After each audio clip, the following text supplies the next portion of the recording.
నాకు చాలా భయం ఉంది. ఏం భయం అంటే, నేను నా జీవితం ముగించేలోపు, నేను పోయేలోపు ఈ దేశంలో ఒక్క చర్చ అయినా మిగిలిపోద్దేమో అని భయం ఉంది నాకు.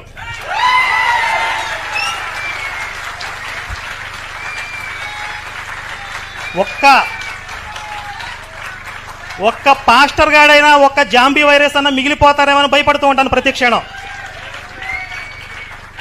సంపూర్ణంగా నా భారతదేశం నుండి ఈ మాఫియాని తరిమి కొట్టడమే నా జీవిత ఆశయంగా బ్రతుకుతున్నాను.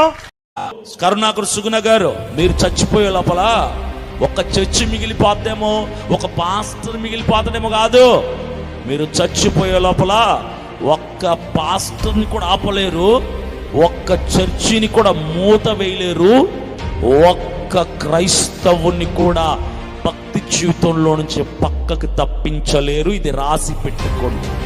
క్రీస్తు యేసు ప్రభువులు వారి రికార్డుని తిరగ రాసిన వాడు, రాయగలిగిన వాడు, రాయబోయేవాడు ఈ భూమి మీద నరమానవుడు ఎవడు కూడా లేడు.